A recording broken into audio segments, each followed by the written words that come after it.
A tactical ghost seems to haunt Enzo Maresca's Chelsea. We saw it in a strange Club World Cup loss to Flamengo, a defeat that ironically helped them lift the trophy. We saw it again, more recently, in a 3-1 loss to Bayern Munich. The same patterns, the same questions, and the same nagging sense that something, tactically, is just not right. The Reece James experiment. What actually went wrong? Welcome to the Tactical Lounge. Let's break it down. To understand this experiment, we have to first remember how good Reece James actually was. When he is fit, Reece James is not just a right back, he is a force of nature, a hurricane of power and precision capable of shutting down elite wingers with sheer physicality and then delivering crosses that seem to bend the laws of physics. He is a one-man flank, a complete footballer. But every great story has its tragedy, and for James, it has been a cruel and recurring battle with his own body. Chronic injuries have been the anchor holding back a generational talent from his prime. This leads us to the manager's gamble. You can see the logic, at least on paper. Is Maresca trying to reforge a priceless but fragile sword in a different fire? The explosive, lung-bursting sprints of a modern fullback are incredibly demanding. Perhaps moving James into the more controlled chaos of central midfield is a calculated attempt to protect this crucial asset, to keep him on the pitch where his leadership is needed most. It is a compelling theory, and this is where the story gets fascinating. This wasn't a random experiment or a panic move.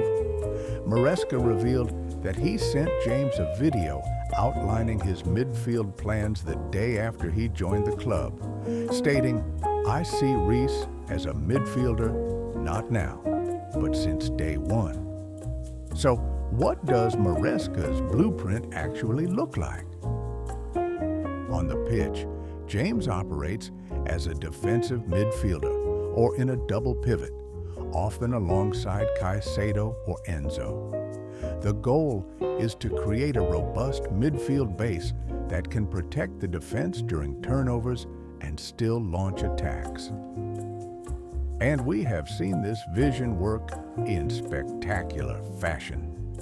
In the Club World Cup final against PSG, James put on a midfield masterclass. He was used in a man-marking role, completely disrupting PSG's attack and helping the Blues to a historic 3-0 victory.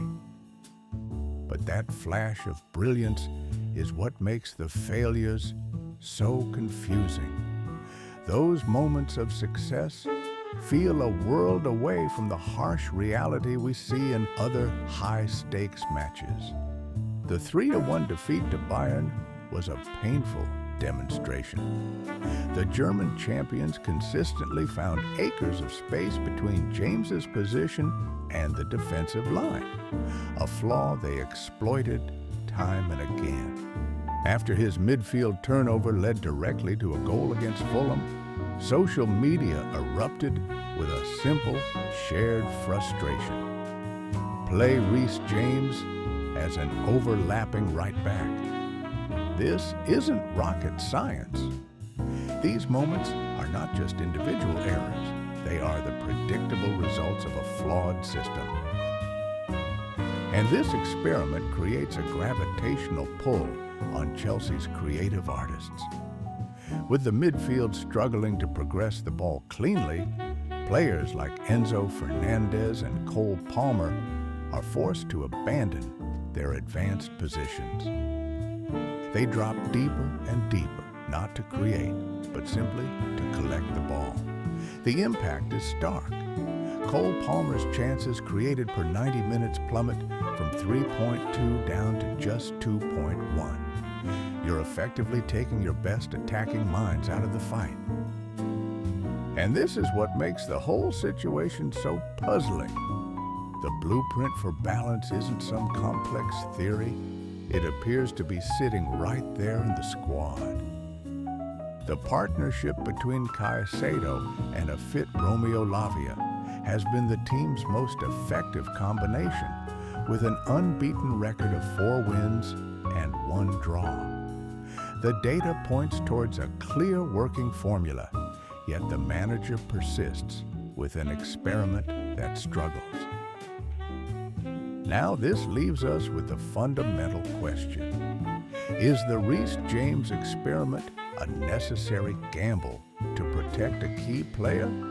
Or is it a self-inflicted wound that's dragging the entire team down? Yet, you can't just write this off as a simple mistake. You have to consider the man in the dugout.